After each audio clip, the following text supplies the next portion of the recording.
Hey everyone, do you ever send out a contract and you don't get the contract back, or you talk to a client and they agree to get back to you after you send them the material and you never hear back from them? What can you do about this? I wish I had known this sooner. Watch and find out.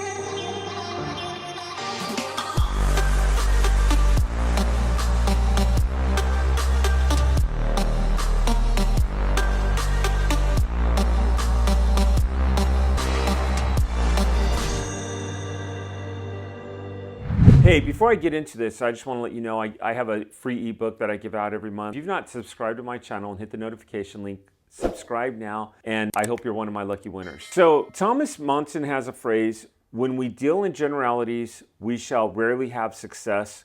When we deal in specifics, we shall rarely have failures. I love that phrase. And in surplus funds, tax overages, state overages, whatever you're dealing with, bankruptcy overages, IRS overages, they all have one thing in common. You have to be specific with your client. Your typical client you've made contact with, you go over the script and they're interested and you send out contracts. No one in this business, even the most successful people that are doing 6 figures, 7 figures a year that I know of, are getting 100% of contracts back. Not one. But how can you get the majority of your contracts back? You have to clarify. And let me talk to you about a conversation I will have with people. And I'm trying to do more of this in my cold call. To give an example, when you talk to somebody and they say, this sounds interesting, I would like to see the information. Instead of saying, okay, can I send you a contract and call you back on Friday? How about saying, do you have a few minutes? I can send you the contract and go over, and I like to call them agreements, by the way, not contracts, but can I send you over the agreement and can I have a few minutes of your time and can we go over this together? Are you at the computer? If they say, oh, no, then ask, what's a good time for me to follow up with you?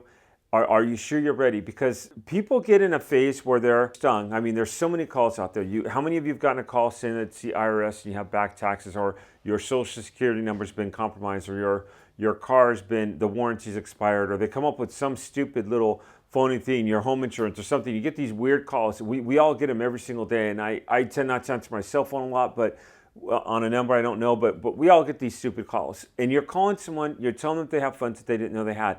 What saves you is the data with the script. So we have the script. Again, you're being very specific with the script. John Smith, you used to live at 123 Main Street. You had a B of A account, or your dad lived here and he's deceased and he had a bank of account. Here it is. I can help you get paid. Again, those specifics saves you. Now you have to do that with the contract. So do you have a few minutes? Can I go over this agreement with you? Are you sure you're ready?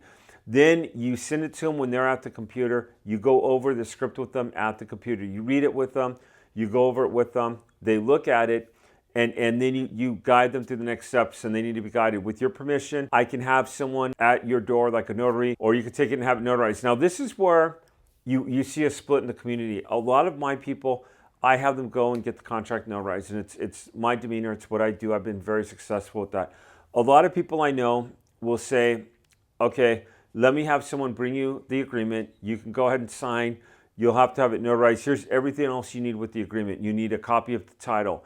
You need a copy of A, B, C, D. We need to have this. We'll send you the agreement, and then we'll pick this up, and we'll go ahead and we'll send it in. We'll work on getting you paid.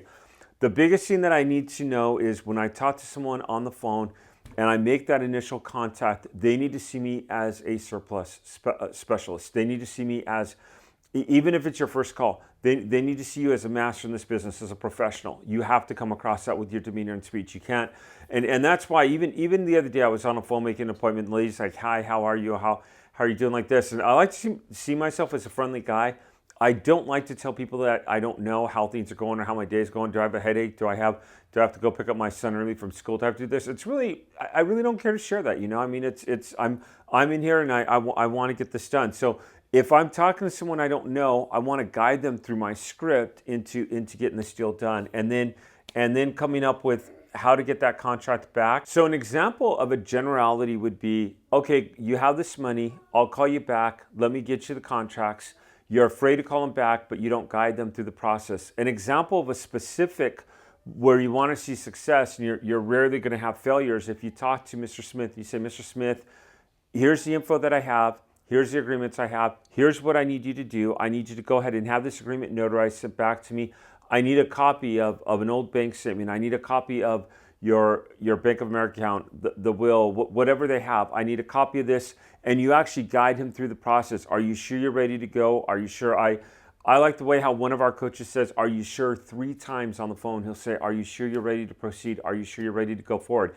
If Mr. Smith says, well, I don't have time to look at the contracts right now, okay, great. When's a good time? When will you have time? When can I follow back up? What is the best time to reach you? Again, you're playing ball, but you don't want to play fully his game. You want some of your roles there. If he says, well, send me over everything, I'll look at it. Well, I want to do that, but there's a couple things I really need to make sure you understand before we go forward, and I really want to make sure you get this. Give me a time to follow back up with you and give me this. And if it doesn't happen, call him back the next day. See if he's available the next day. Call him back the next day after that. But again, if you really want to have success, okay, Mr. Smith, thank you for being at the computer. Here's the contract. You owe me nothing. It says it right here. When you get paid, I'll get 10% or 30%. It says it right here. These will need to be signed. Here's the documents. Again, you're being very specific, and that's how you get your contract signed. Hey, I want to thank you for watching this video. Do me a favor, if you've not subscribed, go and click the subscribe below. Hit the notification link. Like I said, I give out freebies all the time. Give me a like if you like this video, and I'll see you on the next one.